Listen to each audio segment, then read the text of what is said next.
Bismillahirrahmanirrahim. Assalamualaikum warahmatullahi wabarakatuh. Alhamdulillah, puji dan syukur senantiasa kita panjatkan kepada Allah Subhanahu wa Ta'ala, sebagaimana salawat dan salam semoga tercurah dan terlimpahkan hanya kepada Rasulullah Muhammad Sallallahu Alaihi Wasallam dan siapapun yang mengikuti setiap langkah-langkahnya, setiap suri dan tauladannya, dan mencintai beliau serta merindukan beliau, dan semoga semua itu termasuk kita.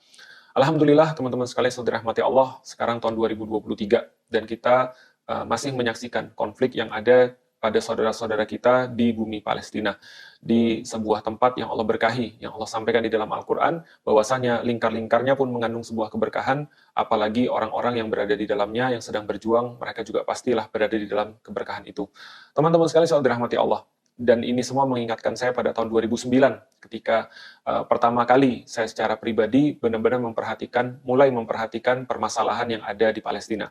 Ketika itu, tahun 2009, saya masih ingat Gaza dibombardir habis, orang-orang Israel dibantu dengan bala tentara Amerika, dan juga yang lainnya, mereka benar-benar membantai, memberikan sebuah perang yang tidak berkesudahan, seolah-olah ini adalah sesuatu yang wajar, seolah-olah ini adalah sesuatu yang biasa bagi mereka. Mereka bahkan menggunakan bom fosfor putih pada saat itu yang mengakibatkan banyak sekali korban, dan tidak jarang juga mereka menggunakan bom kimia yang sudah dilarang sebenarnya.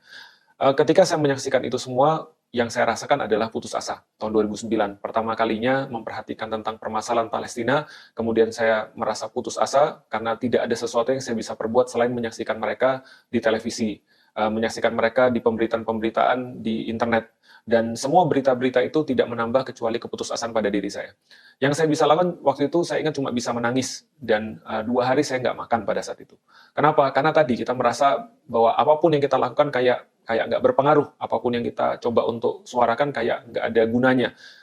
Rasa putus asa itu kemudian membuat saya merasa tidak ada gunanya untuk yang nggak bisa untuk berbuat apapun, lebih tepatnya ya. Merasa kayak kita itu nggak punya daya dan tidak punya upaya. Tapi saya sadar, teman-teman sekalian, bahwa pada saat itu ketika kita merasa gundah, merasa resah, merasa takut, merasa tidak berdaya, merasa putus asa, itu yang sebenarnya yang diinginkan oleh orang-orang yang mereka menjajah saudara-saudara kita yang ada di bumi Palestina, di Baitul Maqdis. Justru ini yang mereka harapkan ada pada diri kita dengan yang namanya opini, dengan pemberitaan-pemberitaan, dengan apapun yang muncul di media sosial atau yang muncul di berita pada saat itu. Maka setelah saya mengalami hal-hal itu, ada satu hal yang saya simpulkan, bahwasanya ternyata keputusasaan itu pertama adalah mereka menginginkannya, yang kedua keputusasaan itu juga bisa berarti positif. Bahwasanya itulah saat yang tepat bahwa kita hanya mengharap pada Allah. Kita tahu bahwasanya negara-negara Arab yang ada di sekitar situ mereka tidak mau membantu. Kita tahu bahwa tidak ada yang bisa kita lakukan kecuali menangis, berdoa, berdonasi.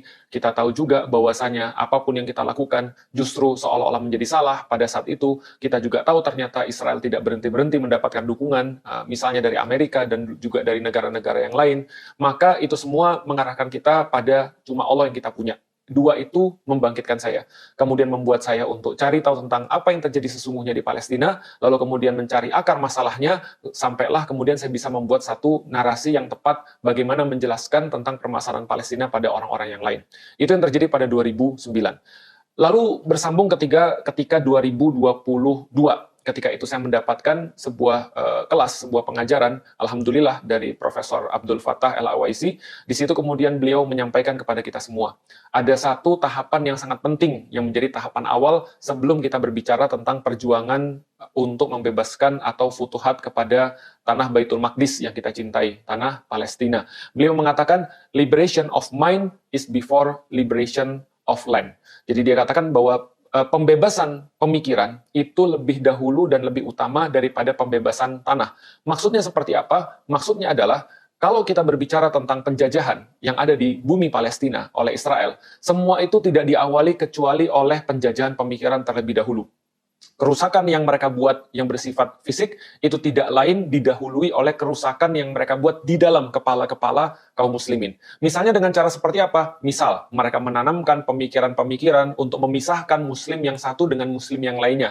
Mereka berkata pada orang-orang Arab misalnya, kalian kan Arab, kok kalian mau untuk dipimpin oleh orang Turki? Maka Arab berpisah dengan Turki. Mereka berkata pada orang-orang Turki, kalian sudah berusaha untuk memberikan keadilan pada mereka, kok mereka malah melakukan bugot, mereka malah melakukan makar kepada kepada kalian. Maka berpisahlah orang-orang Turki daripada orang-orang Arab. Maka orang-orang Arab pun dipisah-pisah lagi. Ini yang dilakukan oleh mereka. Orang-orang yang tidak suka kepada Islam sebelum mereka melakukan penjajahan secara tanah. Maka mereka merusak pikiran kaum muslimin terlebih dahulu. Maka ini berkaitan dengan apa yang saya pikirkan pada tahun 2009. Bahwasanya perasaan tidak berdaya, perasaan tidak berguna, perasaan tidak bisa berbuat apapun, perasaan bahwa apapun yang kita lakukan seolah-olah tidak berefek, itu justru adalah penyakit pemikiran.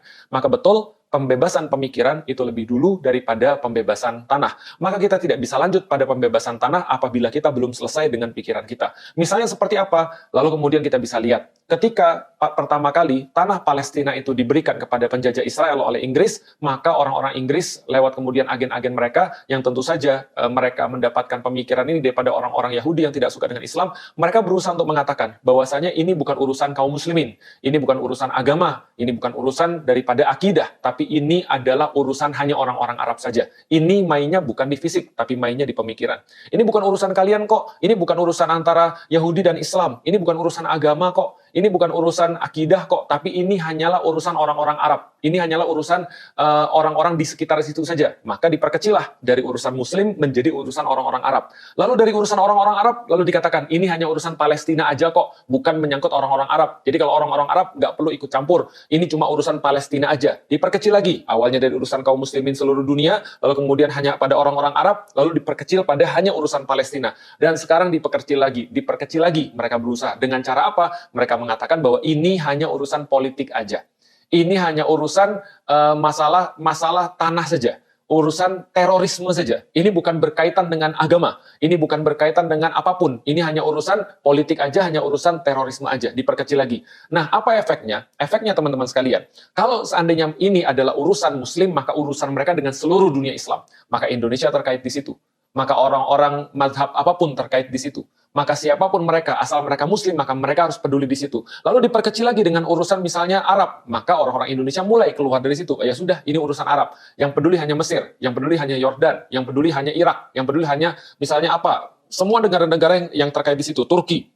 Lalu kemudian diperkecil lagi. Ini bukan urusan Arab kok, ini cuma urusan Palestina aja. Maka orang-orang mulai mundur. Dan hanya orang-orang Palestina yang dibiarkan berjuang sendirian. Dan kemudian diperkecil lagi. Ini hanya urusan politik, hanya urusan Hamas saja. Maka seolah-olah Hamas ditinggalkan, dipisahkan daripada kaum muslimin di Palestina. Maka penjajahan pemikiran ini selalu mendahului daripada penjajahan tanah.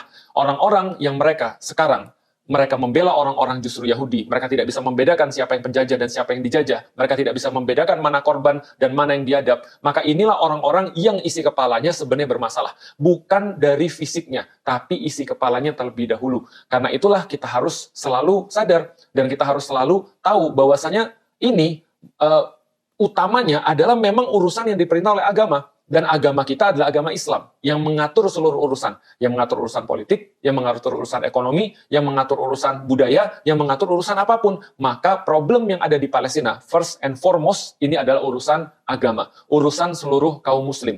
Andaikan kita berbicara tentang kemanusiaan, betul, orang-orang yang tidak beragama saja mampu menemukan cara untuk mau membantu Palestina, untuk berpihak pada Palestina hanya dengan kemanusiaan. Tapi kok iya, kita yang muslim hanya mencukupkan dalam masalah kemanusiaan? Tentu saja tidak.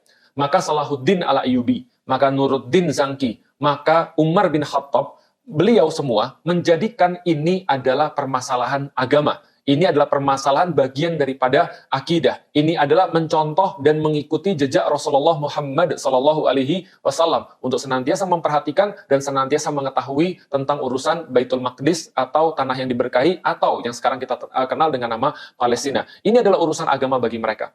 Bayangkan kalau seandainya Salahuddin atau Nuruddin Zanki, atau Umar bin Khattab. Mereka semua hanya berpandangan ini hanyalah masalah kemanusiaan saja. Tentu mereka tidak usah untuk bersibuk-sibuk ria, untuk bersusah-susah payah. Mereka mengerahkan pasukan, lalu kemudian mereka melakukan sebuah perencanaan-perencanaan yang terbaik, memberangkatkan orang-orang yang paling hebat untuk membebaskan tanah Baitul Maqdis. Ini yang menjadi concern yang harus kita sampaikan. Maka, perjuangan pada saat ini yang lebih utama daripada perjuangan untuk membebaskan tanah, terutama bagi kita orang-orang yang jauh daripada tanah Palestina, adalah perjuangan untuk bisa membebaskan pemikiran kaum muslimin dari racun-racun pikiran yang memperlemah mereka, yang membuat mereka merasa tidak mampu, yang membuat mereka merasa tidak punya daya dan upaya, yang membuat seolah-olah mereka tidak berpengaruh dalam hal apapun. Ini yang harus dihancurkan terlebih dahulu. Misal, kalau seandainya Apapun yang antum lakukan di media sosial, apapun yang antum tulis, apapun yang antum komen, apapun yang antum like, itu tidak berarti sama sekali. Lalu ngapain orang-orang Palestina,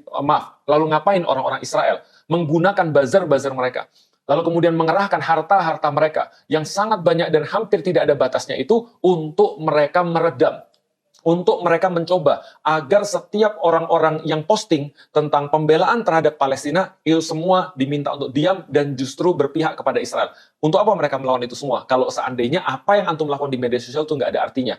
Apa yang bisa kita petik? Semua yang antum buat itu matters, sangat berarti sekali. Karena itulah mereka notice dan mereka mau untuk membalikan opini ini. Karena memang setan itu kerjaannya adalah misinformasi. Setan tidak akan pernah membiarkan informasi yang benar beredar. Setan kerjaannya memberikan informasi yang salah agar orang berpikir salah. Ketika orang berpikir salah, maka mereka akan bertindak salah, merespons dengan cara yang salah. Tugas kita menyampaikan informasi yang benar, menyampaikan narasi yang betul, sehingga orang berpikir yang betul. Ketika orang sudah berpikir yang betul, kecenderungannya pun betul, dan kemudian dia mengakibatkan aktivitas yang benar, yang betul, dan juga respons yang baik dan betul. Maka teman-teman sekalian, apa yang perlu kita lakukan sekarang? Kita melihat, memang betul, tidak ada banyak yang kita bisa lakukan.